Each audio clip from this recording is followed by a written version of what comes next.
Hello friends, आपके YouTube channel maths wizard में आपका स्वागत है। तो आज के इस वीडियो में जो है हम लोग डिस्कस करेंगे AEES मतलब कि एटॉमिक एनर्जी एजुकेशनल सोसाइटी का जो PRT का जो एग्ज़ाम हुआ था आपका 2019 में सितंबर मंथ में, उसके बचे हुए क्वेश्चन 10 क्वेश्चन का मैंने सॉल्यूशन इसके प्रीवियस वाले वीडियोज़ में मैंने करवा दिया है। अभी मैं जो हूँ वो उस बचे हुए 10 क्वेश्चन को, नेक्स्ट 10 क्वेश्चन को मैं आपके साथ अभी बारी बारी से क्वेश्चन को लूँगा और क्वेश्चन को लेने के बाद बारी बारी से उसको जो है सॉल्व करूँगा और बहुत ही अच्छे से उसको जो मैं एक्सप्लेन करूँगा।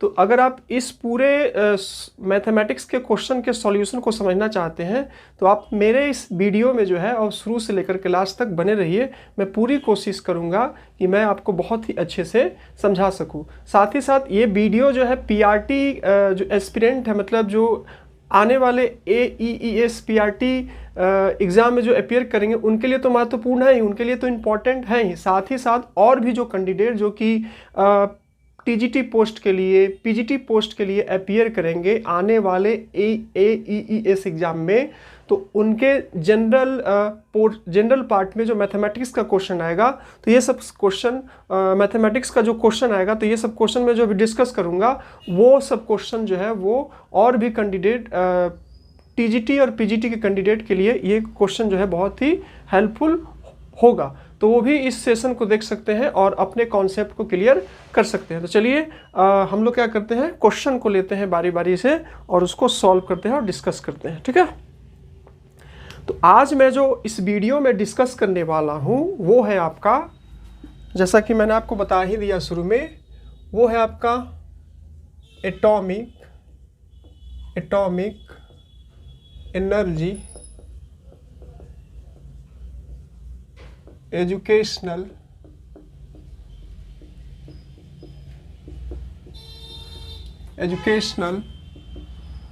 सोसाइटी सितंबर 2019 में जो PRT का एग्ज़ाम हुआ था, उसके मैथमेटिक्स क्वेश्चन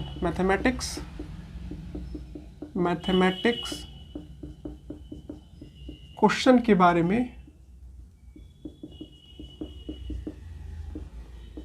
बारे में मैं आपके साथ आज डिस्कस करूंगा, ठीक है। चलिए, तो मैंने 50 क्वेश्चन तक करवा दिया था। अब मैं 50 के बाद के क्वेश्चन को लेता हूं और उस क्वेश्चन को लेने के बाद मैं आपको उसके सॉल्यूशन के बारे में आपके साथ डिस्कशन करता हूं, ठीक है। तो 51 जो है आपका क्वेश्चन है, 51 क्वेश्चन है आपका टोटल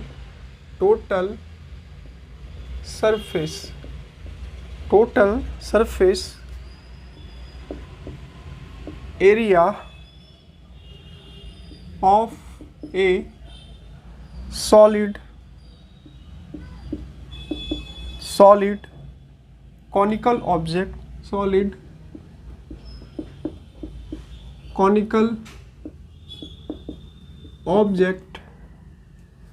having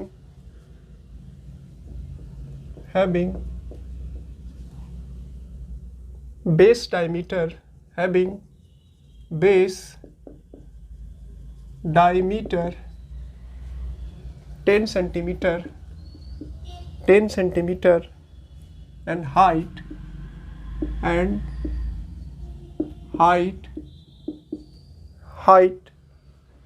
12 सेंटीमीटर।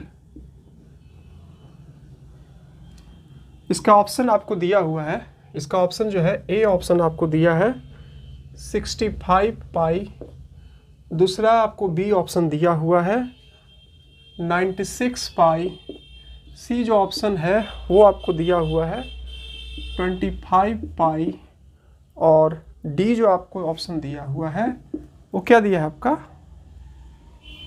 90 पाई, ठीक है। तो ये तो हमारा क्वेश्चन है। क्वेश्चन हम लोग एक बार अच्छे से समझ लेते हैं, क्योंकि जब तक हम लोग क्वेश्चन को नहीं समझेंगे तब तक हम लोग इसके सॉल्यूशन तक अच्छे से नहीं पहुंच सकते हैं, ठीक है। तो यहाँ पर आपका जो है क्वेश्चन है कि यहाँ दिया हुआ है कि total surface area of A solid conical object. आपको टोटल सरफेस एरिया फाइंड करना है, किसका? आपको टोटल सरफेस एरिया फाइंड करना है कॉनिकल ऑब्जेक्ट का, ठीक है, जिसका बेस का जो डायमीटर है, बेस का जो डायमीटर है वो आपको कितना दिया है 10 सेंटीमीटर, और हाइट जो है उसका दिया है 12 सेंटीमीटर, ठीक है। ऑप्शन है, पहला ऑप्शन आपको दिया है 65 पाई, फिर दूसरा ऑप्शन दिया है 96 पाई, तीसरा ऑप्शन दिया है 25 पाई, और डी आपका दिया है 90। तो ये क्या होगा? तो चलिए इसको सॉल्व करते हैं। सॉल्व करने के बाद हम लोगों को पता चलेगा कि इसका सॉल्यूशन जो है वो क्या होगा, ठीक है। तो यहाँ पर सबसे पहले total surface area of A conical, तो देखिए टेंट बनेगा। कॉनिकल कैसा होता है? कोन का शेप आप कैसा होता है? कोन का शेप आपका ऐसा होता है। तो ये हो गया आपका। तो टेंट बनेगा, तो टेंट जब लगेगा तो टेंट लगते समय आपका जो है यहाँ पर क्या होगा, इधर आपका क्लॉथ नहीं लगेगा, क्योंकि क्या होगा ऐसे पूरा रहेगा आपका। तो नीचे सरफेस में क्यों क्लॉथ का यूज नहीं होगा? क्लॉथ का यूज कहाँ पर होगा? क्लॉथ का यूज आपका सिर्फ यहाँ पर होगा। तो सीधी सी बात है, आपको टोटल सरफेस एरिया फाइंड करना है कॉनिकल ऑब्जेक्ट का। तो ये वाला टोटल सरफेस एरिया, तो हम लोग क्या करेंगे, सिर्फ और सिर्फ इसका कर्व सरफेस एरिया, ये वाला कर्व सरफेस एरिया फाइंड कर देंगे, तो हम लोगों को इसका टोटल सरफेस एरिया मतलब कॉनिकल टेंट का जो है हम लोगों को मिल जाएगा, ठीक है। तो जैसे आपको पता होगा कि जो आपका कॉनिकल शेप होता है उसका जो होता है curve surface area, total surface area हम लोग नहीं निकालेंगे, क्योंकि कॉनिकल टेंट का हम लोग जो है यहीं पर इतना ही चाहिए, ये नीचे आपका क्लॉथ नहीं लगेगा। तो इसका कर्व सरफेस एरिया निकालेंगे, तो ये वाला एरिया निकाल देंगे तो हमारा आंसर आ जाएगा। तो इसको क्या बोलते हैं? उसको बोलते हैं कर्व सरफेस एरिया। तो आपको जैसा पता होगा कर्व सरफेस एरिया ऑफ जो क्या होता है कोन होता है, वो क्या होता है आपका पाई आर एल। कर्व, यहां पर आप लिख सकते हैं इसको टोटल सरफेस एरिया, मतलब यहां पर क्या बोला है टोटल सरफेस एरिया, ठीक है। यहां पर आपको बोला है टोटल सरफेस एरिया, ठीक है। तो उसी के फॉर्म में यहां लिख दीजिए total surface area, total surface area of solid conical object. Solid conical object का फॉर्मूला जो हो जाएगा आपका क्या हो जाएगा, आपका इसका फॉर्मूला हो जाएगा पाई आर एल। आर यहाँ पर हो गया आपका क्या, आर आपका हो गया रेडियस, और एल आपका हो गया इसका स्लैंट हाइट, इसको कहते हैं, ठीक है। ये स्लैंट हाइट कहते हैं, ठीक है।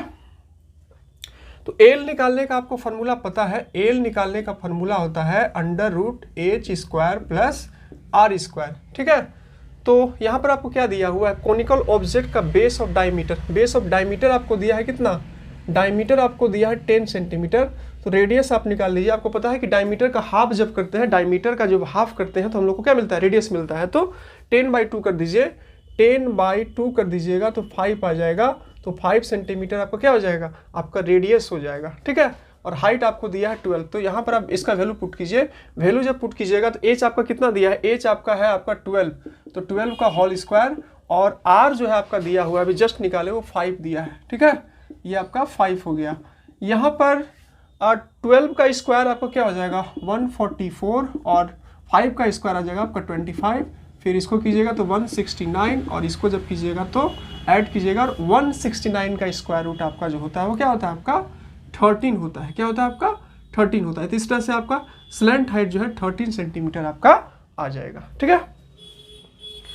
अभी मैंने आपको फॉर्मूला बताया था total surface area of A solid conical object का पाई आर एल। यहाँ पर आप देख सकते हैं कि आपको पाई का वैल्यू पुट नहीं करना है, क्योंकि जब आप MCQ वाले क्वेश्चन को जब आप सॉल्व करते हैं तो आपको ये भी देखना होगा कि MCQ का जो आंसर सॉल्यूशन आपको दिया हुआ है वो किस फॉर्म में दिया हुआ है। तो यहाँ पर आप देख सकते हैं पाई के फॉर्म में ही दिया, मतलब आपको पाई का वैल्यू यहाँ पर यूज नहीं करना है, क्योंकि आपको थोड़ा सा क्वेश्चन को भी बहुत ही प्रॉपर वे में देखना होगा ताकि आप उसके सॉल्यूशन तक पहुंच सके, क्योंकि एग्जामिनेशन में ऑलरेडी टाइम बहुत कम होता है और आपको बहुत ही अच्छे से सोच समझ के बनाना होता है। तो अब यहाँ क्या कर दीजिए, पाई का वैल्यू हम लोग यहाँ पर पुट नहीं करेंगे, पाई को हम लोग ऐसे ही छोड़ दे रहे हैं। आर आपका कितना निकाला, आर आपका 5 है, और एल जो है आपका वो कितना निकाले, एल अभी जस्ट निकाले 30। तो इसको ऐड कीजिए, ये इसको मल्टीप्लाई कर दीजिएगा, 30 इंटू पाई क्या हो जाएगा, 30 इंटू 5 आपका 65 हो जाएगा। और पाई को आप ऐसे ही छोड़ दीजिए क्योंकि हमको पाई का वैल्यू यहाँ पर ऑप्शन में पाई के फॉर्म में ही दिया है। तो जब दिया ही वैल्यू पुट करने के लिए कहा, मतलब जब ही देख रहे हैं तो क्यों वैल्यू पुट करेंगे, तो इस टाइप से आपका 65 आंसर आ जाता है। तो अगर आप ऑप्शन में देखिए, ऑप्शन में आप देखिएगा तो आपको ऑप्शन 1 जो है आपको करेक्ट ऑप्शन मिलेगा। 65 पाई जो है आपका इस क्वेश्चन का सॉल्यूशन, प्रॉपर सॉल्यूशन होगा। ठीक है, तो ये हो गया आपका फर्स्ट क्वेश्चन। अब हम लोग सेकेंड क्वेश्चन में चलते हैं और मतलब 52 वाले क्वेश्चन में चलते हैं और उसको सॉल्व करते हैं। स्पीड में आपका तब आप बना पाइएगा जब आपका प्रॉपर प्रैक्टिस होगा। फिलहाल अभी क्वेश्चन के बेसिक चीज़ों को कैसे सॉल्व करेंगे उसको समझना ज़रूरी है। और जैसे जैसे आप इसको प्रैक्टिस करिएगा, जैसे जैसे आप 1-2 बार इसको प्रैक्टिस कीजिएगा, आपका जो है स्पीड बढ़ने लगेगा और कॉन्सेप्ट जब आप में आने लगेगा तो मैथमेटिक्स के क्वेश्चन को आप बहुत ही अच्छे से सॉल्व करने लगेंगे। ठीक है, चलिए नेक्स्ट क्वेश्चन को लेते हैं। नेक्स्ट क्वेश्चन जो है आपका वो है आपका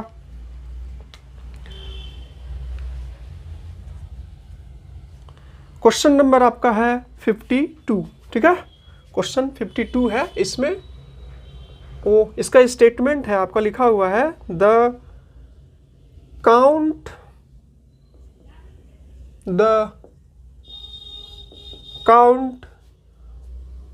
of A certain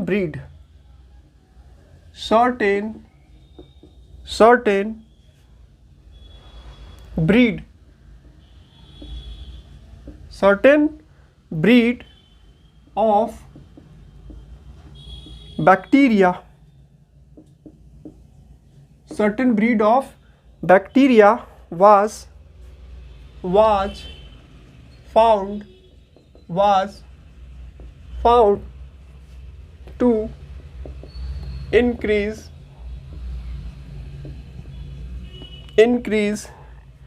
at the rate of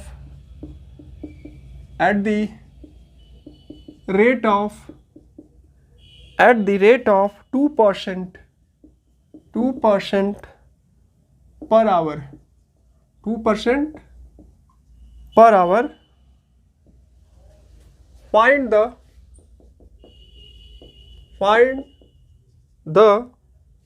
bacteria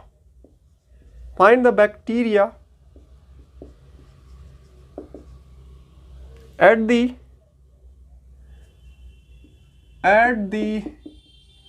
end of 2 hours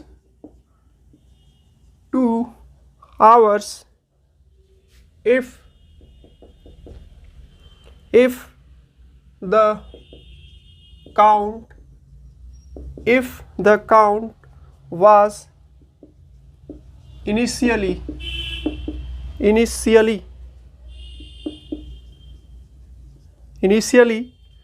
6,000 60 1 2 3 4 इस पर 4 0 है। ठीक है, 3 2 ये है और इसका ऑप्शन आपको दिया हुआ है, ए ऑप्शन है वो आपको दिया है 624 000।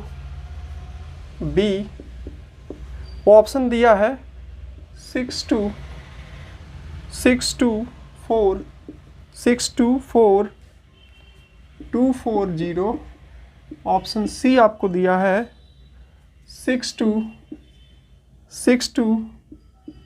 4360। उसके बाद डी ऑप्शन है आपका 642360। तो ये आपका क्वेश्चन हो गया। ठीक है, ये आपका क्वेश्चन हो गया। क्वेश्चन को हम लोग समझते हैं। क्वेश्चन आपको बोला, क्वेश्चन में ये कह रहा है आपका कि the count of a certain breed of bacteria, मतलब बैक्टीरिया है उसको क्या किया जा रहा है, उसको जो है आपका क्या किया जा रहा है, काउंट किया जा रहा है। ठीक है, was found to increase at the rate of 2% per hour, मतलब उसमें जो इंक्रीज हो रहा है वो कितना है, इंक्रीज उसमें हो रहा है 2% पर आवर, मतलब 1 घंटा में जो है वो 2% का उसमें इंक्रीज आपका हो रहा है। Find the bacteria at the end of the 2 hour. तो 2 घंटा जब बीत जाएगा तो क्या उसका टोटल नंबर होगा, अगर उसका इनिशियली में इसका जो वैल्यू था वो कितना था, इसका इनिशियली में वैल्यू था आपका ये 1 10 100 1000 10,000 लाख 6 लाख अगर इनिशियली में इसको काउंट किए थे 2 घंटा पहले, तो 2 घंटा के बाद इसका रेट क्या होगा वही आपको फाइंड करना है। ऑप्शन आपका दिया है 624,000 624,240, सी आपका दिया है 62 ये और डी आपका ये है। इसको सॉल्व करते हैं, सॉल्व करने के बाद हम लोग को पता चलेगा कि इसका आंसर क्या आएगा। ठीक है, तो इसका एक फार्मूला होता है कि जैसे कि आप इसका मतलब नंबर निकालना चाहते हैं, टोटल नंबर, इसका एक फार्मूला होता है। ये इनिशियल नंबर को मान लीजिए x, ठीक है, और फिर 1 बाई रेट जो रेट बढ़ा उसको मान लीजिए r बाई 100, और 2 घंटा के बाद आपको निकालना है, तो इसका पावर क्या कर दीजिए 2 कर दीजिए। तो इनिशियल रेट इसका क्या था 6 पर 5 0 1 2 3 4 5 1 2 3 1 2 3 4 5। ये फार्मूला आपका कंपाउंड इंटरेस्ट टाइप का है, तो इस टाइप का फार्मूला मतलब उसमें भी आपका रेट उसमें भी आपका पूछता है, तो ये माइंड में आपका रहेगा। तो इस क्वेश्चन को आराम से बना लीजिएगा और उसको रिलेट करके आप यहाँ पर भी यूज कर सकते हैं। ठीक है, तो मैंने यहाँ पर ये वैल्यू ले लिया, x के जगह पर इसको 66 लाख, ठीक है। उसके बाद 1 बाई r आपका कितना है 2 बाई ये क्या हो गया आपका 100, ठीक है। 2 मैंने इसलिए किया क्योंकि आपको 2 घंटा के बाद उसका पूछ रहा है कि 2 घंटा के बाद इसका नंबर क्या होगा। अब इसको सॉल्व कर दीजिए, इसको कट कर दीजिए, 2 से 1 बार में, 2 से कितना हो गया आपका 50 बार में, ठीक है। तो 6000 1 2 3 4 5 और इसको कीजिएगा तो क्या हो जाएगा आपका 50, और फिर यहाँ पर 51 जा 50 प्लस 1 का स्क्वायर, फिर यहाँ पर 1 2 3 4 5 1 2 3 4 5 और यह क्या गया 51 बाई 50 बाई ये क्या होल स्क्वायर। उसके बाद 6 इंटू 2 है 12 है तो 51 बाई 50 कर दीजिए, 51 बाई 50 कर दीजिए। 1 0 से 1 0 कट जाएगा, 1 0 से 1 0 कट जाएगा, 5 से इसको कट कीजिएगा तो क्या आ जाएगा, 5 से कट कीजिएगा तो 1 2 12 25 60 और ये फिर 00, फिर इसको 5 से कट कीजिएगा तो क्या आ जाएगा 5 2 10 5 2 10, 5 से इसको कट कीजिएगा तो 5 4 2 10 और फिर 2 5 4 20 और ये फिर 2 4 0 आएगा। और फिर अब तीनों को मल्टीप्लाई कर दीजिएगा 240 इंटू 51 इंटू 51, तो आपका आंसर जो है तीनों को आप मल्टीप्लाई कर दीजिएगा 240 51 इंटू 51, तो आपका आंसर क्या आ जाएगा, आपका आंसर आ जाएगा 624 240 624 आपका आंसर आएगा। अब ऑप्शन में देखिए कि आपको कौन सा ऑप्शन सही है, तो आप देख सकते हैं आपका बी ऑप्शन जो है वो करेक्ट ऑप्शन है इसका। तो इस टाइप से इसका क्या हो जाएगा बी आंसर हो जाएगा। ठीक है, चलिए इसके बाद हम लोग नेक्स्ट क्वेश्चन को डिस्कस करते हैं कि नेक्स्ट क्वेश्चन कैसे बनेगा आपका।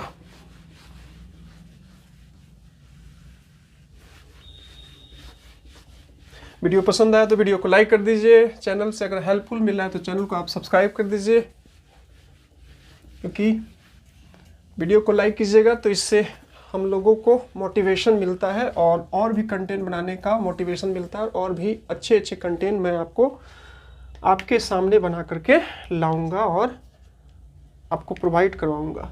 ठीक है, उसके बाद हम लोग नेक्स्ट वाले क्वेश्चन को लेते हैं और उसको क्या करते हैं सॉल्व करते हैं। ठीक है, तो यहाँ पर आपको ये हो गया आपका 53 क्वेश्चन को लेते हैं और उसको क्या करते हैं सॉल्व करते हैं। ठीक है, 53 क्वेश्चन जो है आपका वो है क्या 53 क्वेश्चन आपको विच ऑफ द फॉलोइंग, विच ये आपका 53 क्वेश्चन है विच of the following is a is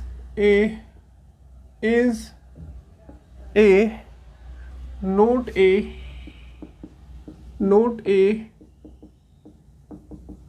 factor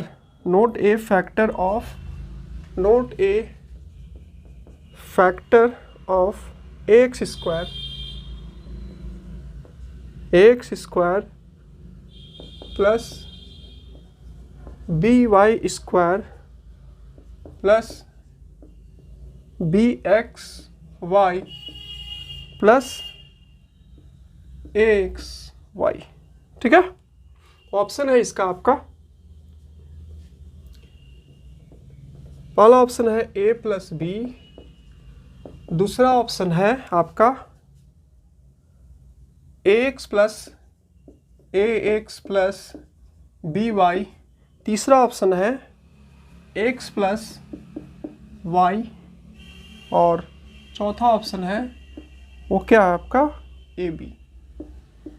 ठीक है, ए बी आपका ये ऑप्शन है। ठीक है, चलिए तो क्वेश्चन है आपका, ये क्वेश्चन को सबसे पहले हम लोग समझते हैं कि बोला कि विच ऑफ द फॉलोइंग इनमें से which of the following is not a factor of x square plus B Y square plus B x Y plus A x y. मतलब कि बोला कि ये जो आपका दिया हुआ है A X square plus B Y square plus B x Y plus A x Y, इसमें से इसका कौन सा फैक्टर नहीं है। जो फैक्टर नहीं है वो आपको बताना है। ठीक है, तो सबसे पहले हम लोग क्या करते हैं, इसको सॉल्व करते हैं, थोड़ा सा इसको फैक्टराइज करते हैं, तो वहां से हमको जो है कुछ आइडिया लगेगा और तब जा करके हम लोग जो है क्या पर पहुंच पाएंगे, आंसर के करीब पहुंच पाएंगे। ठीक है, तो यहाँ पर मैं क्या करता हूँ, यहाँ पर मैं इस वाले टर्म को लेता हूँ।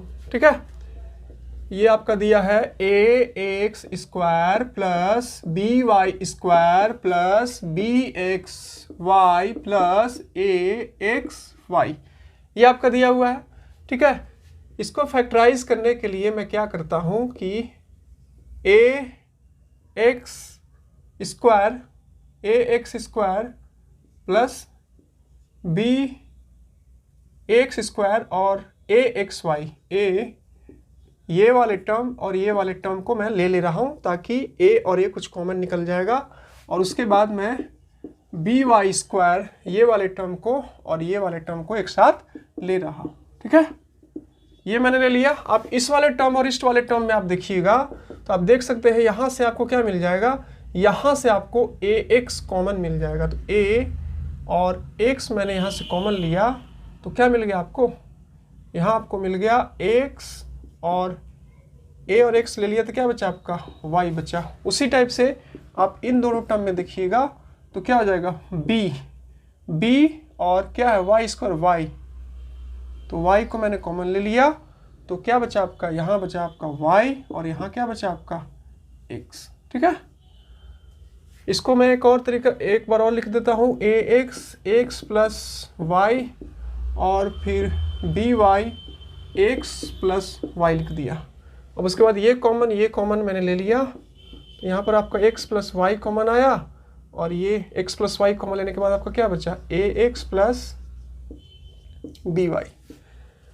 तो यहाँ पर कुछ ऑप्शन में जो है आपका कंफ्यूजन है, ऑप्शन में कुछ गड़बड़ है, तो यहाँ पर आपको ये मैं जब फैक्टराइज किया तो उसके बेसिस पर आपको आंसर तक पहुँचना होगा। तो आप यहाँ देख सकते हैं कि ए पहला ऑप्शन आपका a प्लस बी है, तो ये फैक्टर हो सकता है क्योंकि आपका a प्लस बी के फॉर्म में, यहाँ से आप देख सकते हैं a प्लस बी के फॉर्म में यहाँ से इसका फैक्टराइजेशन मिला। मतलब ये फैक्टराइजेशन मिला क्या हुआ, ये फैक्टराइजेशन मिला, इसका मतलब क्या हुआ कि जब x प्लस वाई से इसको डिवाइड करेंगे तो पूरा कैंसिल, ये इसका फैक्टर हो गया। ठीक है, फैक्टर क्या होता है, फैक्टर अगर आपको नहीं पता है तो मैं एक बार समझाता हूँ। जैसे 4 है, 4 का फैक्टर आपका 1 है, 2 है और 4 है, तो जब 4 को 2 से डिवाइड कर, मतलब 4 को जब 2 से डिवाइड करेंगे तो पूरा क्या होगा आपका कैंसिल होगा। उसी टाइप से जब आप 4 को 4 से डिवाइड कीजिएगा तो पूरा क्या हो जाएगा आपका कैंसिल हो जाएगा, तो ये इससे डिविजिबल होगा। तो पूछा है कौन डिविजिबल नहीं होगा, तो इसके फैक्टराइजेशन को देखने के बाद पता चल रहा है कि शायद ये भी फैक्टर हो जाएगा, ये भी फैक्टर हो जाएगा, ये भी फैक्टर हो जाएगा, लेकिन कहीं पर ऐसा आपको यहाँ इसके फैक्टराइजेशन को देख करके आपको इसका फैक्टराइजेशन जो है आपको इस टाइप से नहीं मिल रहा है, तो इसका आंसर जो है क्या होगा आपका, इसका आंसर डी होगा। ठीक है, इसका आंसर आपका जो है वो डी हो जाएगा। ठीक है, चलिए ये भी क्वेश्चन हो गया डिस्कस। आगे चलते हैं हम लोग और नेक्स्ट क्वेश्चन को लेते हैं और उसको क्या करते हैं, सॉल्व करते हैं।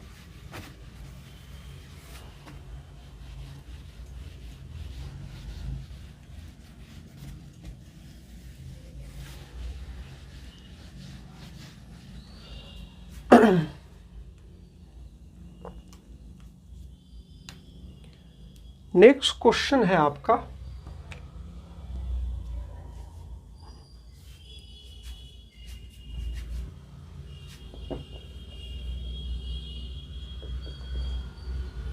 sum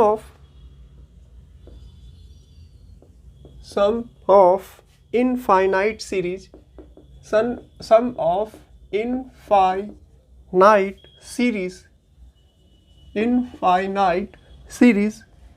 49 plus 0.3 into 49 plus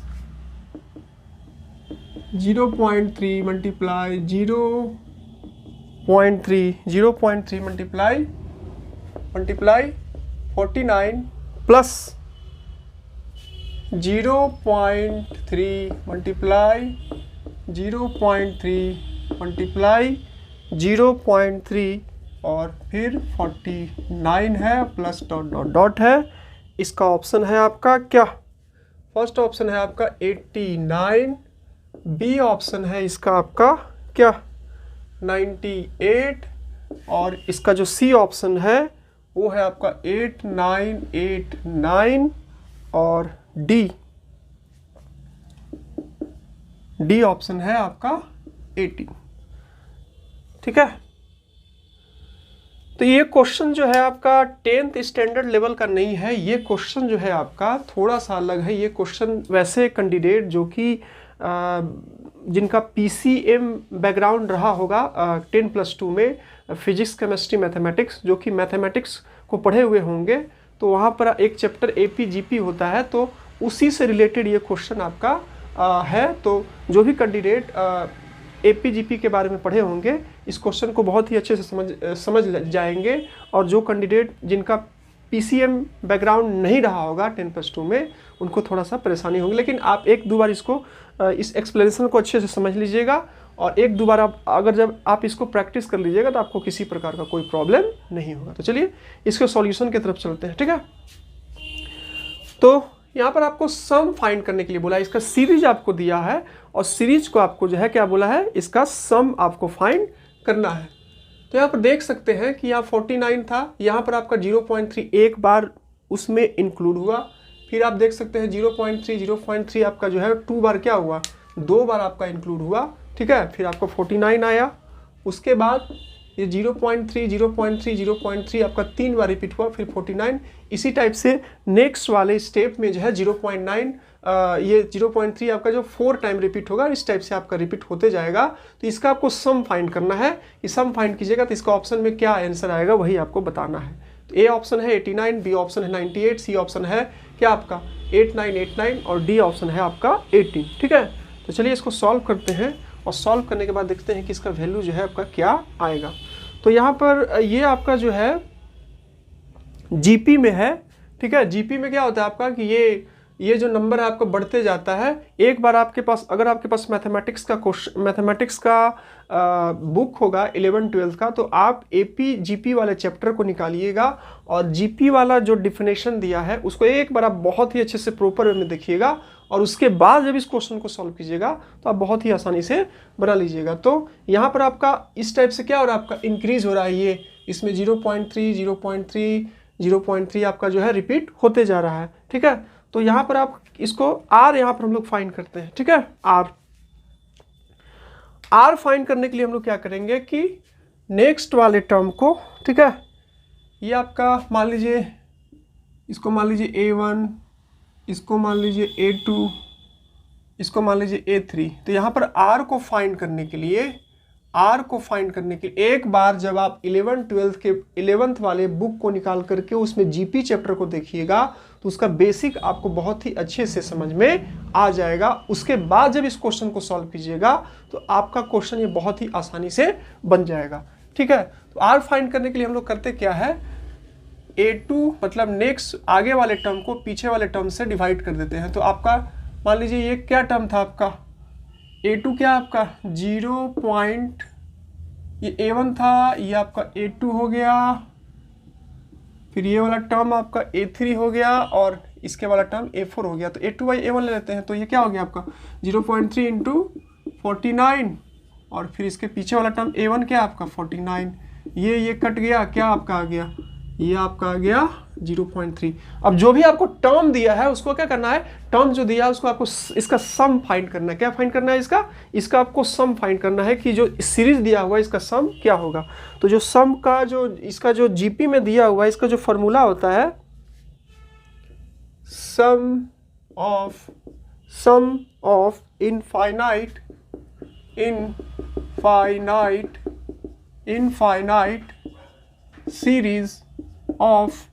infinite series of GP is equal to A by क्या होता है 1 माइनस आर होता है, A बाई 1 माइनस आर। ये आपका क्या होता है, ये जो है आपका फॉर्मूला होता है। A का मतलब होता है फर्स्ट टर्म, तो फर्स्ट टर्म आपका क्या दिया है, फर्स्ट टर्म आपका दिया है 49 1। आर अभी क्या निकाले, आर हम लोग निकाले 0.3।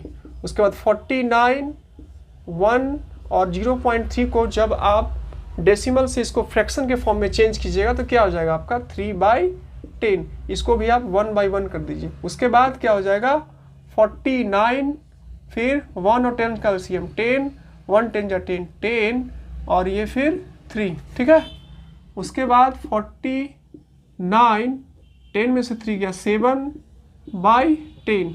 अब ये क्या हो जाएगा, ये जो है आपका ये ऊपर चला जाएगा। ठीक है, 49/7 और 10 आपका जो है ऊपर चला जाएगा। ठीक है, तो 7 7 जा 14। तो इसको 7 से कट कीजिएगा तो क्या आ जाएगा आपका 7 इंटू 10 जो है आपका क्या आ जाएगा 70 आ जाएगा। लेकिन ऑप्शन में तो कुछ दिख नहीं रहा है, सॉरी डी ऑप्शन जो था इसका 70 दिया हुआ था, मैंने मिस्टेक से क्या लिख दिया, ये लिख दिया 18। ठीक है, तो इसका डी दिया है 70, तो यहाँ मेरा क्या आया 70 ऑप्शन आया, तो यही क्या हो जाएगा आपका आंसर हो जाएगा। ठीक है, तो इस टाइप से आपका 54 भी सॉल्व हो गया। नेक्स्ट वाले क्वेश्चन को लेते हैं और उसके बारे में डिस्कस करते हैं।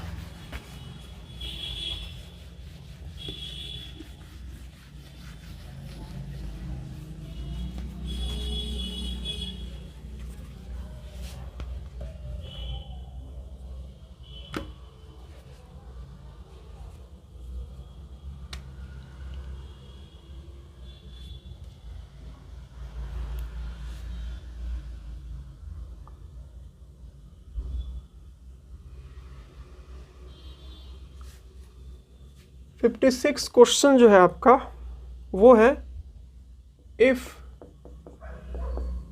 To circles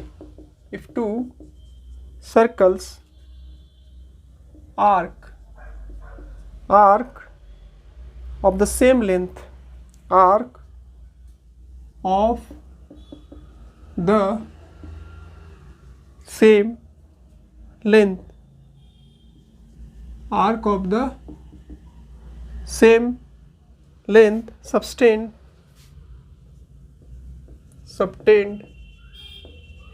subtend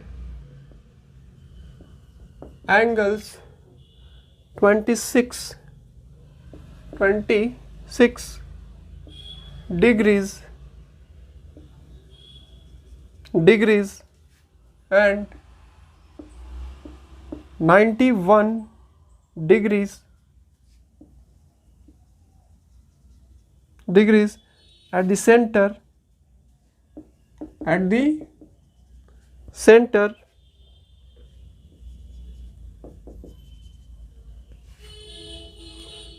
find the ratio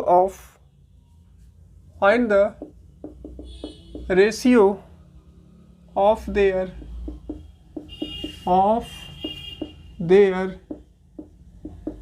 radii. ठीक है, इसका ऑप्शन है आपका, ऑप्शन ए है वो है 7:2, ऑप्शन बी है 2:7 और ऑप्शन सी है इसका, ऑप्शन सी है 13:7 और ऑप्शन डी है आपका क्या 7:13। ठीक है, ये आपका क्वेश्चन हो गया, ये जो है आपका क्या हो गया, क्वेश्चन हो गया।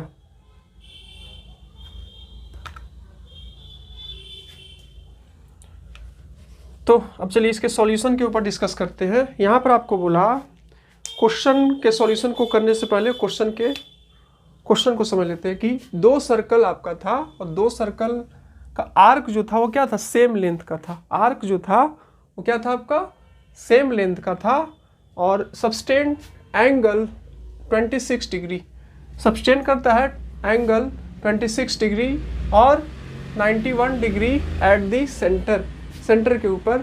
Find the ratio of their radii, तो जो है वो क्या कीजिए, फाइंड कीजिए कि इन दोनों सर्कल के रेडियस का जो रेशियो होगा वो क्या होगा, वो आपको क्या करना है, पता करना है। ठीक है,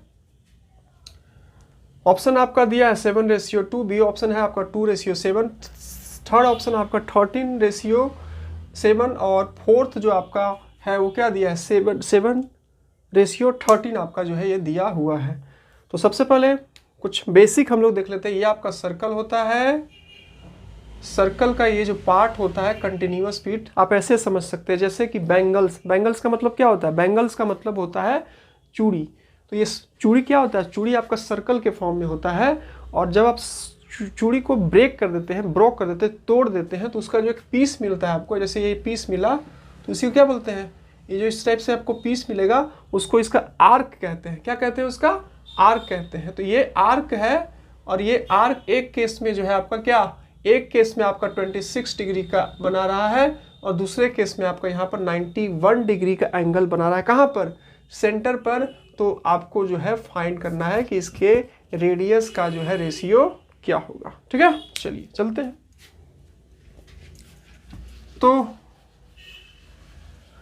आपको जैसे पता होगा arc length of arc of first circle के आर्क का लेंथ। ठीक है, इसका फॉर्मूला होता है 2 पाई। मैंने क्या किया, जैसे कि ये था आपका, ये पहला सर्कल था, ये आर्क का लेंथ फाइंड करना है। मैंने मान लीजिए यहाँ पर θ1 बन रहा था और इसका एक और सर्कल था, यहाँ पर आपका θ2 बन रहा था। तो 2 पाई r θ1 मैंने इसका ले लिया बाई 360, ये होता है आपका। ठीक है, 2 पाई r तो पता है नहीं और फाइंड द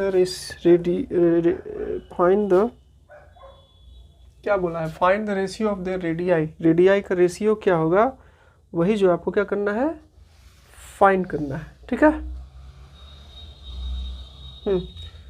तो ये ले लिया आर्क को लेने के बाद, हाँ आर तो पता है नहीं आपको, और थीटा कितना दिया है फर्स्ट केस में, थीटा दिया आपका 26 बाई 360, ये हो गया। इसी तरह से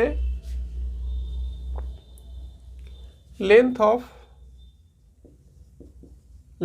of arc of second circle,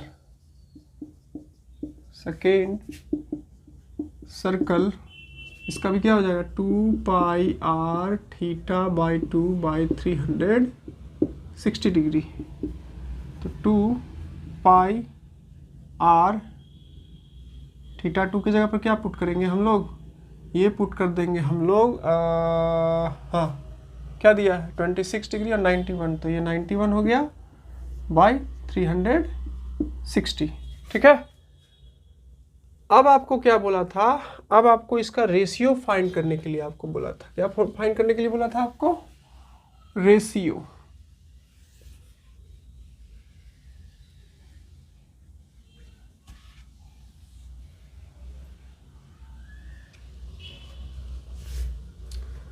तो पहले वाला कर लेते हैं 2 पाई आर इंटू 26 बाई 360, तो बाई होगा ना तो डिवाइड होगा, तो मैं यहाँ डिवाइड कर ले लिया। और दूसरा का दिया है 2 पाई आर और फिर 91 बाई 360, ये हो गया। उसके बाद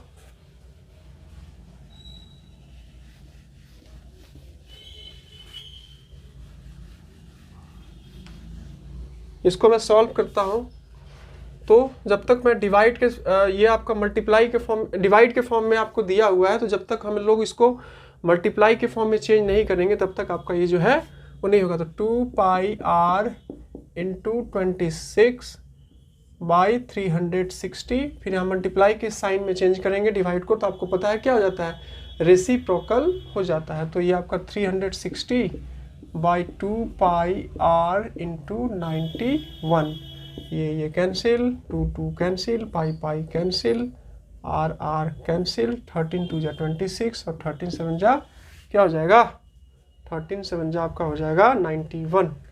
क्या आ गया 2/7, 2:7 आपका आंसर आ गया। आपको कहीं ऑप्शन में दिख रहा है तो सीधी सी बात आपको दिख रहा है कौन सा ऑप्शन, आपका बी ऑप्शन जो है वो क्या हो जाएगा, सही हो जाएगा। ठीक है। उसके बाद हम लोग क्या करते हैं, नेक्स्ट क्वेश्चन लेते हैं और उसको जो है क्या करते हैं, सॉल्व करते हैं। ठीक है।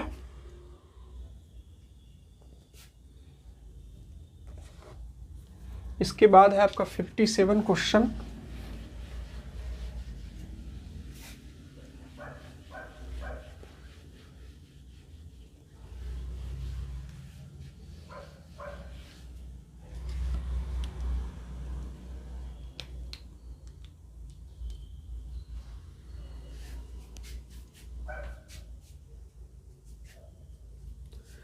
तो 57 है आपका, with respect to the circle, with respect to the circle x square plus y square plus 6x minus 8y is equal to 0। उसके बाद 0.23 and 32 सॉरी 0.23 ही सिर्फ दिया हुआ है, 0.23 इज लोकेटेड, ये कहाँ पर लोकेटेड होगा, ऑप्शन में है आपका at the centre of the circle,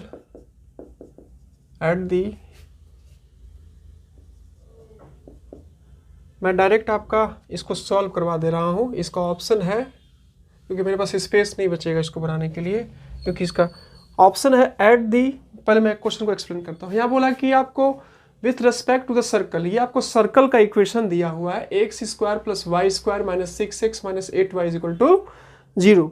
ये आपको सर्कल का इक्वेशन दिया हुआ है और एक पॉइंट दिया हुआ है 2-3, एक पॉइंट आपको 2-3 दिया है।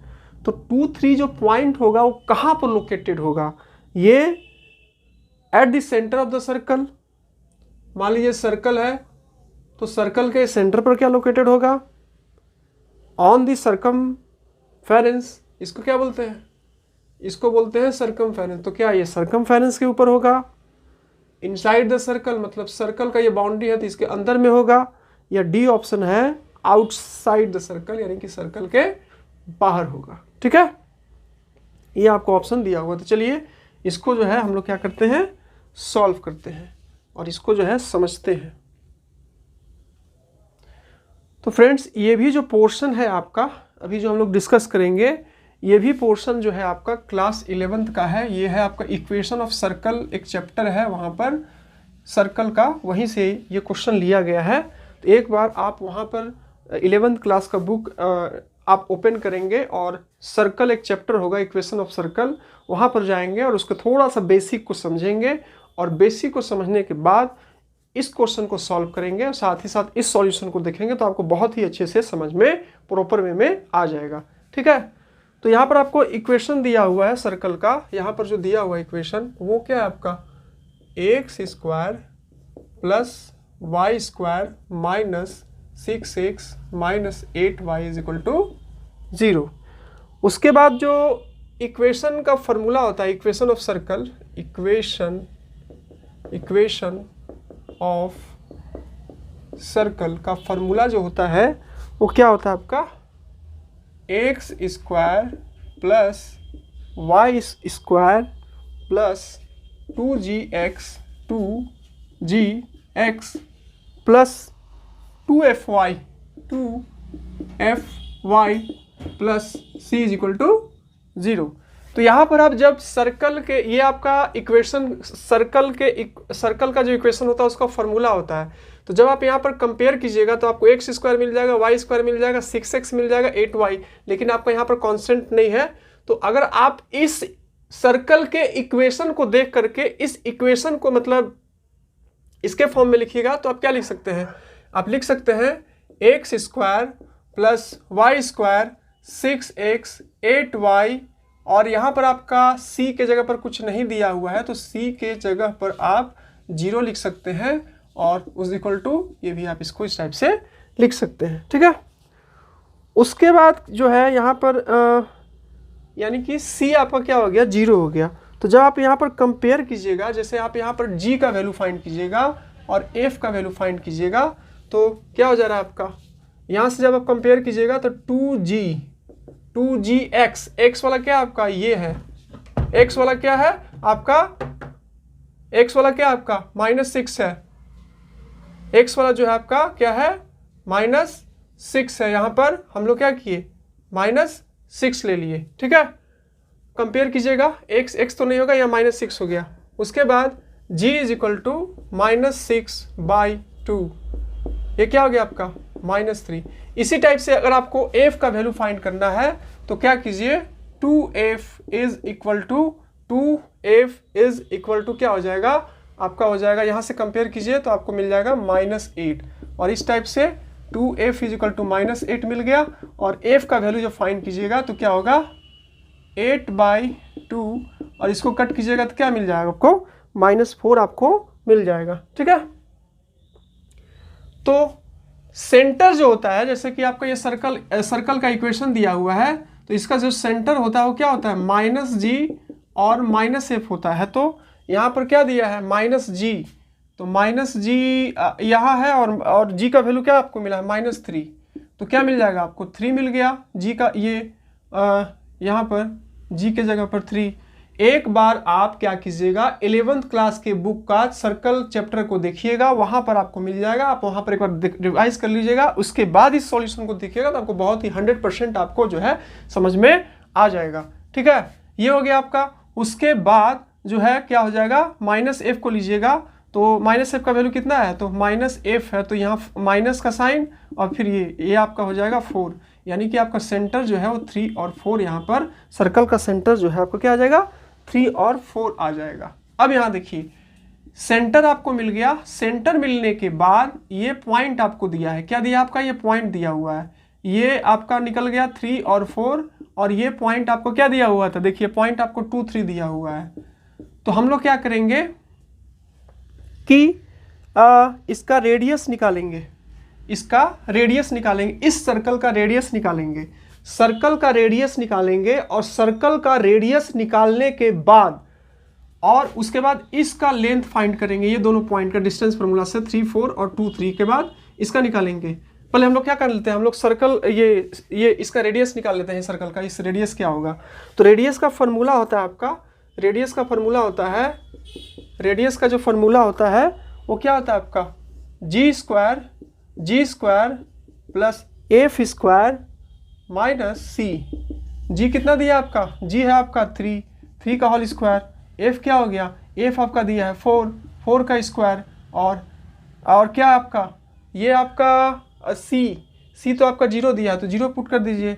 अब क्या आ गया आपका 3 का स्क्वायर 9, 4 का स्क्वायर 16, ये क्या हो गया 25 और ये आपका इस टाइप से क्या आ गया, रेडियस आपका जो है वो 5 आ गया। रेडियस जो है आपका क्या आ गया, 5 आ गया। अब मैं क्या करता हूँ, थोड़ा साफ करता हूँ ताकि आगे के सॉल्यूशन को मैं सॉल्व कर सकूँ। ठीक है, तो ये मैंने साफ कर दिया और आपको रेडियस क्या मिल गया, ये मिला। उसके बाद मैं क्या करूंगा, यहाँ जो मैंने सर्कल लिया आपका, इस लाइन का सेंटर मिला मेरे को।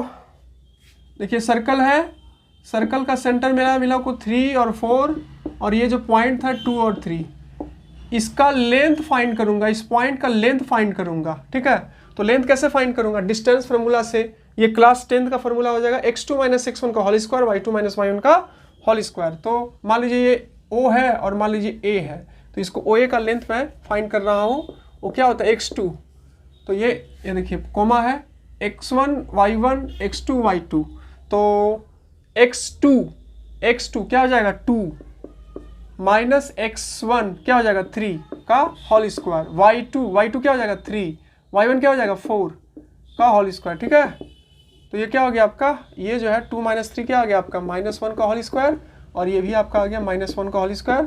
किसी भी निगेटिव का स्क्वायर निकालिएगा तो उसका पॉजिटिव होता है, 1 + 1 क्या हो जाएगा आपका 2 और 2 का निकालिएगा तो शायद आपका आ जाएगा 1.42, क्या हो जाएगा आपका 1.42। ठीक है, तो यहाँ क्या है आपका, ये आपका आया OA का लेंथ, OA का लेंथ आपका आया 1.42, रेडियस आपका आया 5, यानी कि OA का जो लेंथ है वो छोटा है रेडियस से। रेडियस से क्या आपका छोटा है, मतलब रेडियस से आपका छोटा है। तो जब सर्कल के रेडियस से कोई पॉइंट आपका छोटा है तो सीधी सी बात है कि इधर ही कहीं होगा। ये तो यहाँ पर अगर आपका हो गया तो क्या होगा, अगर यहाँ पर पॉइंट होता तो बाउंड्री के ऊपर लाई करता, यहाँ पर होता तो बाहर लाई करता, लेकिन बोला कि सर्कल के रेडियस से छोटा है तो इधर होगा कहीं, तो ये कहाँ पर लाई करेगा, सर्कल के इंटीरियर में लाई करेगा, अंदर में लाई करेगा। ठीक है, तो इसका ऑप्शन नंबर जो है वो क्या हो जाएगा, इसका option number c, inside the circle. इसका ऑप्शन नंबर जो है वो सी, यानी कि 2 और 3 जो पॉइंट है आपका कहाँ लाई करेगा, आपका जो 2 और 3 पॉइंट है वो लाई करेगा आपका सर्कल के अंदर में। ये भी आपका क्वेश्चन क्लियर हो गया। चलिए हम लोग नेक्स्ट क्वेश्चन की तरफ लेते हैं और उसको क्या करते हैं, समझते हैं। ठीक है,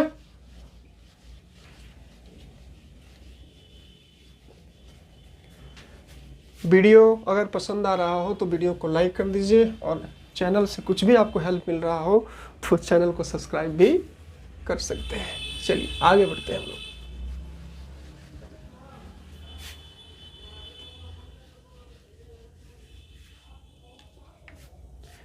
नेक्स्ट क्वेश्चन है आपका,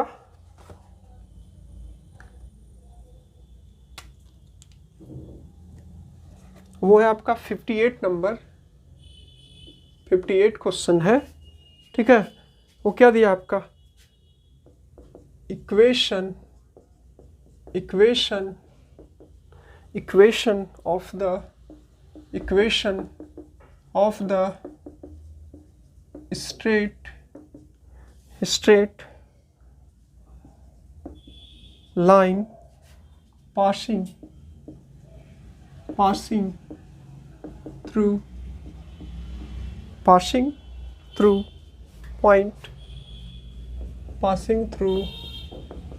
points 2 3 and 3 2 is 2x plus 3y is equal to 5. Option B is equal to x plus y is equal to 5, and option C is equal to 3x plus 2y is equal to 5, and option D is equal to x minus y is equal to 5. ठीक है, ये आपका क्या है, ये जो है आपका क्वेश्चन है। और उसके बाद हम लोग जो है वो क्या करते हैं, इसके सॉल्यूशन को देखिए। क्वेश्चन जो है आपका है, क्वेश्चन आपको बोला कि equation of the straight line, equation क्या होगा स्ट्रेट लाइन का, इक्वेशन जो है वो स्ट्रेट लाइन का क्या होगा अगर वो स्ट्रेट लाइन 2, 3 और 3, 2 पॉइंट से आपका पास करेगा, तो उसका इक्वेशन क्या होगा। पहला ऑप्शन है 2x plus 3y is equal to 5, दूसरा ऑप्शन है x plus y is equal to 5, तीसरा ऑप्शन है 3x plus 2y is equal to 5, और चौथा ऑप्शन है x माइनस वाई क्या होगा। ठीक है, तो चलिए देखते हैं। तो यहाँ पर हम लोग एम फाइंड करते हैं। ठीक है, तो एम फाइंड करने का जो फॉर्मूला होता है वो क्या होता है आपका,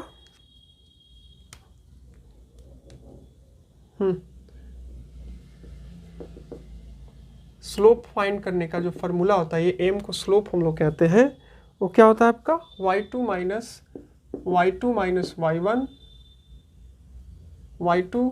y1 by x2 minus x1। तो y2 क्या आपका, y2 है आपका, देखिए x1 y1 x2 y2, तो y2 है आपका 2, y1 क्या आपका 3, उसके बाद x2 क्या आपका 3, और ये x1 क्या आपका 1, तो क्या हो जाएगा आपका 2 में से 3 गया -1 और ये 1, यानी कि -1 आपका क्या होगा, ये होगा। अब equation of straight line, equation of straight line का फॉर्मूला जो होता है वो क्या होता है, y minus y1 is equal to m into x minus x1। ठीक है, तो y माइनस y1 कितना है, y1 है आपका 3, और फिर m हम लोग निकाले कितना -1 x, और x1 कितना है आपका, x1 है आपका 2, इसको सॉल्व कर दीजिए।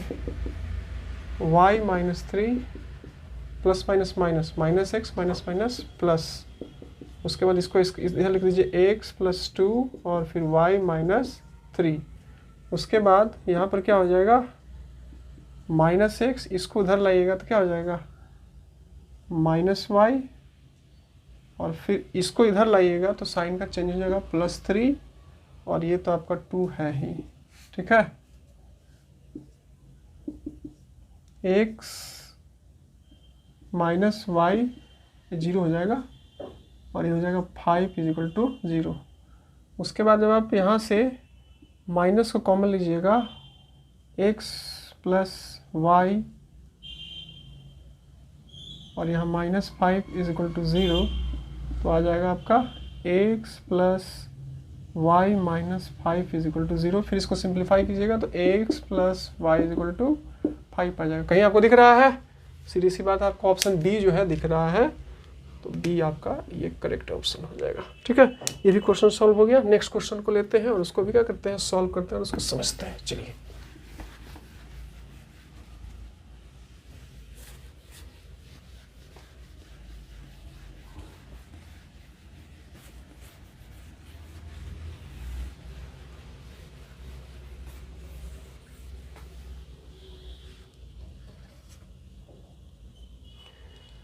नेक्स्ट क्वेश्चन है आपका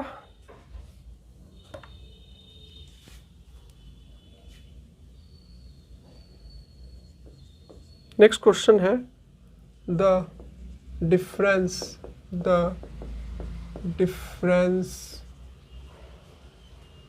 of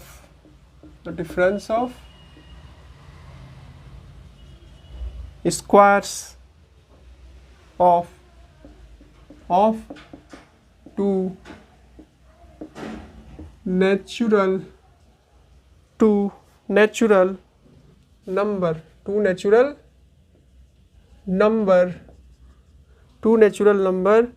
is 45.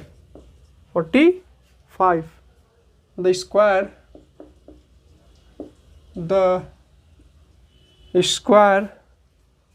of the smaller number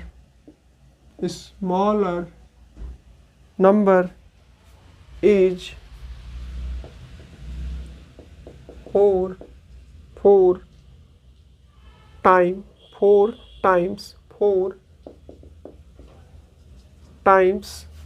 times of the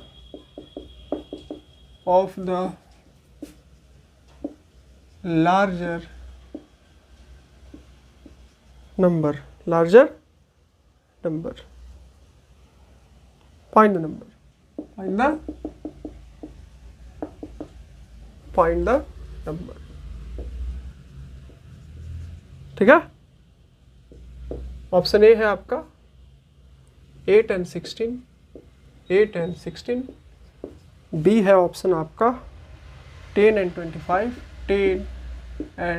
25, सी है ऑप्शन आपका 6 और 9, और डी जो है आपका ऑप्शन है वो 14 है और 49 है। तो यहाँ पर क्वेश्चन है आपका, क्वेश्चन में आपको बोला कि द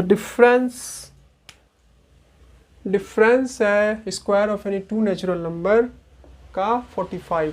दो स्क्वायर नंबर है आपका, दो नंबर है उसके स्क्वायर का डिफरेंस आपका दिया है 45, और फिर आपको दिया हुआ है कि the square of the smaller number का जो स्क्वायर है वो लार्जर नंबर का क्या है 4 टाइम्स है। तो आपको नंबर फाइंड करना है।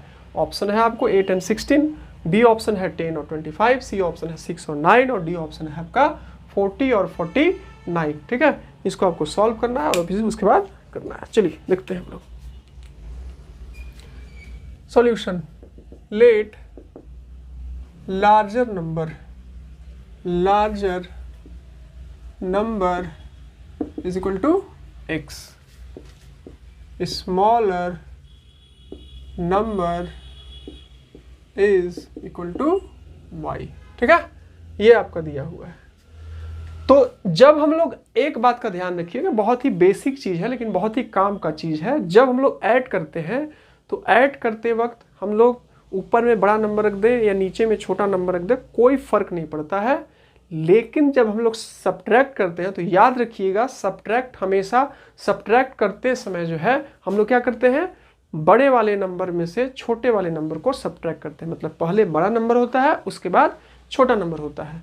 तो क्या बोला है, डिफरेंस बोला है। स्क्वायर मतलब दोनों नंबर के स्क्वायर का डिफरेंस आपका 45 दिया हुआ। तो क्या करेंगे, सब्ट्रैक्ट बोला ना, डिफरेंस का मतलब क्या होता है, सब्ट्रैक्ट। तो यहाँ पर क्या करेंगे हम लोग, बड़े वाले नंबर के स्क्वायर को पहले रखेंगे और छोटे वाले नंबर के स्क्वायर को क्या करेंगे, बाद में रखेंगे। ठीक है, तो क्वेश्चन से चलिए, बाय क्वेश्चन से अब मैं जो लिख रहा हूं वो मैं क्वेश्चन के हेल्प से लिख रहा हूं। तो क्या बड़ा वाला नंबर क्या है, एक्स स्क्वायर, और ये दोनों का डिफरेंस कितना दिया है 45। उसके बाद क्या बोला कि the square of the smaller number, तो स्मॉलर नंबर क्या है आपका y है, इसका स्क्वायर जो है वो लार्जर नंबर के 4 टाइम्स के इक्वल है। मतलब छोटे वाले नंबर का जो स्क्वायर है वो लार्जर नंबर के 4 टाइम्स के इक्वल है। ये भी हो गया आपका। अब चलिए यहाँ पर आइए, एक्स स्क्वायर और वाई स्क्वायर आपको यहाँ पर 4x पुट कर दीजिए और आपका क्या आ गया, आपका ये 45 आ गया। फिर यहाँ पर एक्स स्क्वायर ये -4x हो गया और इसको इधर लाइएगा तो 45 हो गया। ये आपका क्वाड्रेटिक, देखिए हर एक टर्म आपका जो सब कुछ कनेक्टेड है। जब तक आपका मैथमेटिक्स में हर एक टर्म आपका कॉन्सेप्ट क्लियर नहीं होगा तब तक आप इसको सॉल्व नहीं कर सकते। तो ये आपका क्वाड्रेटिक इक्वेशन आ गया। अगर आपको क्वाड्रेटिक इक्वेशन को सॉल्व करने आता है तो यहाँ पर आप x का वैल्यू फाइंड कर लीजिएगा। तो यहाँ पर आप इसको बना सकते हैं यहाँ पर तो आपको आंसर निकालना है, तो इस यहाँ पर फैक्टराइजेशन मेथड ही सबसे बेस्ट होगा, मतलब मिड स्प्लिटिंग को कर देंगे। तो मिड स्प्लिटिंग कैसे होता है, इसको मल्टीप्लाई करते हैं तो क्या आ जाएगा आपका -45 इंटू एक्स स्क्वायर, यानी कि -45x²। तो बीच वाले टर्म को आपको ऐसा स्प्लिट करना होगा कि प्लस माइनस करने पर आपका क्या आ जाए -4x आ जाए, और जब उसको मल्टीप्लाई करे तो क्या आ जाए आपका -45x² आपका ऐसा कुछ आ जाए। ठीक है, तो हम लोग क्या करेंगे यहाँ पर, हम लोग जो है यहाँ पर आप देख सकते हैं 9 5 जा 45, 9 5 जा 45। आप यहाँ से देख करके अपने माइंड में ही उसको कैलकुलेट कर सकते हैं, या फिर आप इस टाइप के 5-10 सम का प्रैक्टिस कर लीजिएगा कि मिड स्प्लिटिंग टर्म से या फिर क्वाड्रेटिक इक्वेशन को और भी कैसे सॉल्व करते हैं, तो आसानी से आप इसको सॉल्व कर सकते हैं। मैथमेटिक्स जितना प्रैक्टिस उतना ज़्यादा आपका कॉन्सेप्ट क्लियर, उतना जल्दी आप क्वेश्चन को सॉल्व करिएगा।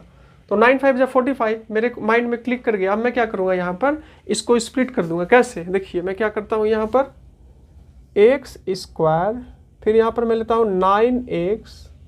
9x plus 5x। 9 5 जा 45, 9 में से 5 जाएगा तो 4x बचेगा, माइनस का साइन बड़ा है, और यहाँ पर मैंने क्या ले लिया 45 = 0। अब मैं कॉमन लेता हूँ, इसमें क्या मेरे को कॉमन मिलेगा, x कॉमन लिया तो x - 9, और यहाँ पर कॉमन लिया तो x - 9 = 0। ठीक है, ये मिला मेरे को। अब x - 9 को कॉमन ले लूँगा तो x - 9, और यहाँ क्या बचा आपका x + 5 = 0। ठीक है, इसके बाद मैं क्या करता हूँ, इसके बाद मैं जो हूँ, सॉरी मैंने ऑप्शन मिला लिया, इधर लेता हूँ, एक साथ लेता हूँ टेक आइदर, तो क्या हो जाएगा x - 9 = 0, x = 9 और x = 5 + 0 = x बराबर क्या आ जाएगा 5। लेकिन इसको लेंगे नहीं, इसी को लेंगे, तो क्या हो जाएगा, पहला नंबर आपका 9 हो जाएगा, और दूसरा नंबर क्या बोला था, दूसरा नंबर बोला था आपको क्या था, ये ऐसे भी कर सकते हैं। दूसरा नंबर क्या हो जाएगा, ऐसे बोला था x² = क्या था, स्मॉलर नंबर, सॉरी y था ना, y² क्या था आपका 4 × x था, तो x निकल गया, y² 4 × x क्या आपका आया, x आया 9, यानी कि 36, यानी कि 6 आ गया। ठीक है, इसको ये 36 आएगा, और जब इसका स्क्वायर रूट आप निकाल दीजिएगा 36 का तो 6 आ जाएगा। तो क्या आ जाएगा 9 और 6, और डी ऑप्शन था, क्या था आपका 9 6 और 9, सी ऑप्शन 6 और 9 आ रहा है। देखिए सी ऑप्शन जो है 6 और 9 आपका आ गया। ठीक है, ये भी आपका क्वेश्चन बन गया। आई होप ये भी आपको क्वेश्चन समझ में आ गया। लास्ट क्वेश्चन को चलते हैं और उसको सॉल्व करते हैं। ठीक है,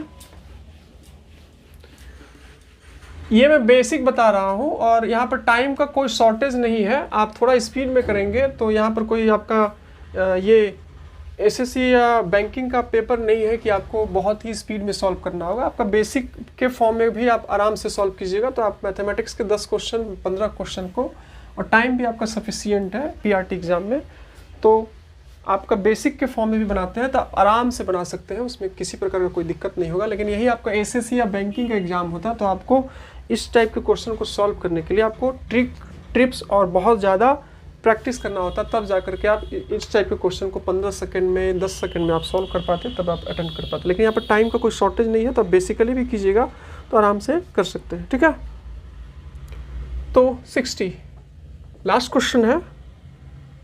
5 pencil and 7 pen, 5 pencil and 7 pens together cost Rs 50, whereas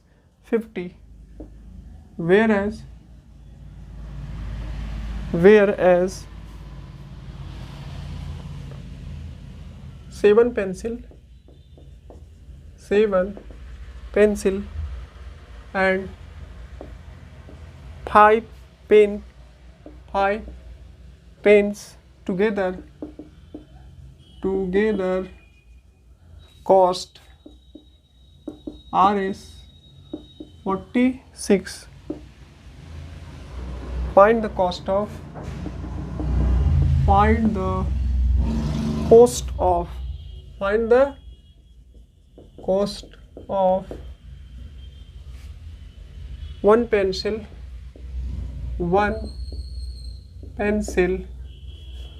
and that of one pen मैं ऑप्शन नहीं लिखता हूँ, डायरेक्ट मैं इसको सॉल्व कर देता हूँ, ठीक है। तो क्वेश्चन आपको बोला कि एक बार क्वेश्चन को ठीक से देख लेता हूँ। 5 पेन 7 पेन 50, 7 पेन 5 पेन 46। हाँ, तो क्वेश्चन आपको बोला, क्वेश्चन बोला क्या, क्वेश्चन का स्टेटमेंट है आपका कि 5 पेंसिल का और 7 पेन का, 5 पेंसिल और 7 पेन का कॉस्ट आपको दिया है 50 रुपीज़, और आपको 7 पेंसिल और 5 पेन का जो कॉस्ट आपको दिया है 46 रुपीज़। तो आपको जो है वो क्या करना है, फाइंड करना है, ठीक है, कि 1 पेंसिल का कॉस्ट क्या होगा और 1 पेन का कॉस्ट क्या होगा। ये क्वेश्चन आपका है linear equation in two variable class 10th का। वहाँ से आपको बहुत सारे क्वेश्चन को प्रैक्टिस करना होगा थोड़ा सा कमांड करने के लिए। और लीनियर इक्वेशन को दो तीन तरीके से, सब्स्टिट्यूशन मेथड से, एलिमिनेशन मेथड से, क्रॉस मल्टीप्लिकेशन मेथड से उसको सॉल्व किया जाता है। वहाँ पर आपको प्रैक्टिस करना होगा, तब जा करके थोड़ा सा इस टाइप का क्वेश्चन आप आराम, जब आपको मिलेगा तो आप आराम से बना सकते हैं, ठीक है। तो चलिए हम देखते हैं यहाँ पर। तो let the cost of one pencil is equal to क्या हो जाएगा आपका, उसको ले लीजिए x रुपीज़ x।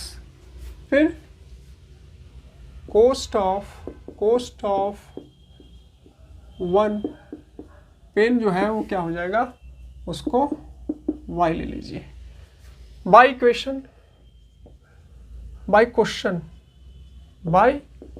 क्वेश्चन से क्या बोला, 5 पेंसिल, तो एक पेंसिल का कॉस्ट है आपका x रुपीज़, तो 5 पेंसिल का दाम क्या होगा, 5 पेंसिल का दाम आपका हो जाएगा 5x। उसी टाइप से एक पेन का कॉस्ट है आपका y रुपीज़, तो 7 पेन का क्या हो जाएगा 7y, और टोटल मिला के कितना आपका 50। उसके बाद फिर बोला 7 पेंसिल, तो एक पेंसिल का दाम है आपका x रुपीज़, तो 7 पेंसिल का दाम क्या हो जाएगा 7x।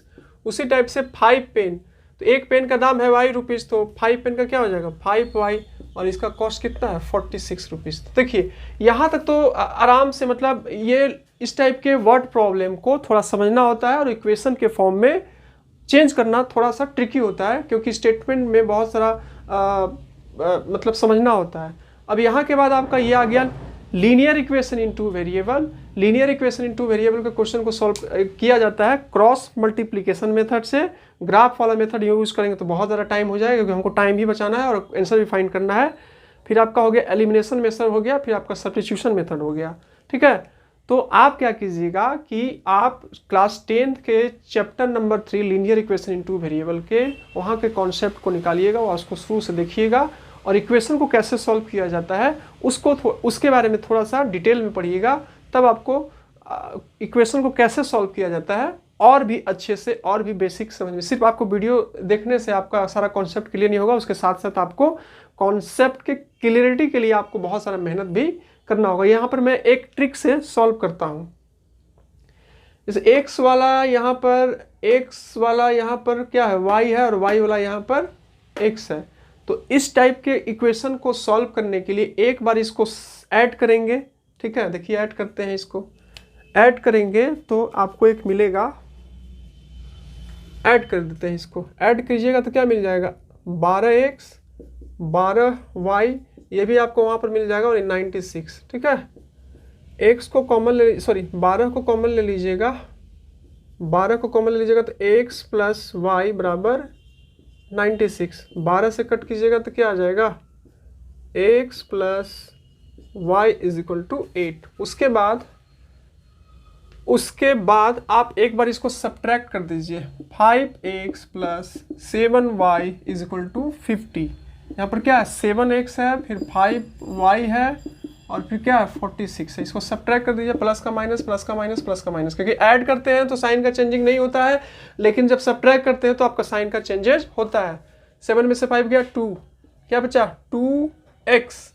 उसके बाद 7 में से 5 गया तो यहाँ पर क्या बचा आपका 2y, ठीक है। प्लस का साइन बड़ा इसलिए प्लस का साइन होगा, और यहाँ पर भी माइनस है। 50 में से 46 जाएगा तो आपका क्या बचेगा 4 बचेगा।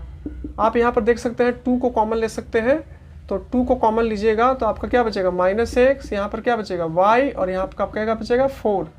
ये 2 से कट कर दीजिएगा तो क्या आपका बचा x plus y is equal to 2। आपको 2 इक्वेशन मिल गया। एक इक्वेशन था आपका पहला वाला, जब ऐड किया तो आपको मिला x plus y is equal to 8, और दूसरा मिला आपको -x plus y is equal to 2। ये कैंसिल हो गया, y 2y 10, और y इज इक्वल टू 10/2 आपका आ गया 5। y का वैल्यू आपका आ गया 5, और x का वैल्यू इसमें रख दीजिए y का, तो -x, y कितना है 5 बराबर 2, -x 2 - 5, तो क्या हो जाएगा -x, और ये हो जाएगा 3 कैंसिल, यानी कि 3 और 5, मतलब एक पेंसिल का दाम 3 रुपीज़ और पेन का दाम 5 रुपीज़। तो कौन सा ऑप्शन है? ये आपका ऑप्शन है, ऑप्शन नंबर डी आपका जो है वो सही होगा। पेंसिल का कॉस्ट, एक पेंसिल का कॉस्ट आपका, एक पेंसिल का कॉस्ट 3 रुपीज़, और एक पेन का कॉस्ट आपका जो है वो 5 रुपीज़, ठीक है। तो आप इस चैप्टर के क्वेश्चन को लीजिएगा और भी, और इसको सॉल्व कीजिएगा, तब जा करके कॉन्सेप्ट आपका और भी अच्छे से क्लियर होगा, और तब जा करके आप इस टाइप के क्वेश्चन को बहुत ही अच्छे से बना पाइएगा। कितना ज़्यादा प्रैक्टिस करिएगा, जितना ज़्यादा प्रैक्टिस करिएगा उतना ज़्यादा आपका जो है कॉन्सेप्ट क्या होगा, क्लियर होगा, ठीक है। तो आई होप कि ये सब आपको बहुत ही अच्छे से समझ में आया होगा, ठीक है। नेक्स्ट वाले और भी वीडियोस में हम लोग जो है और भी जो प्रीवियस ईयर का क्वेश्चन है उसके बारे में हम लोग डिस्कस करेंगे, ठीक है। आई होप कि ये वीडियो आपको पसंद आया होगा। वीडियो अगर पसंद आया तो वीडियो को लाइक कर सकते हैं, और अगर आपको चैनल से कुछ भी हेल्प मिल रहा हो तो चैनल को सब्सक्राइब भी कर सकते हैं। तो मिलेंगे नेक्स्ट वीडियो में, और भी प्रीवियस ईयर का जो मैथमेटिक्स का क्वेश्चन है उसके बारे में डिस्कस करेंगे, उसके बारे में समझेंगे, क्वेश्चन को लेंगे। तब तक दीजिए मुझे इजाज़त। जय हिंद, जय भारत।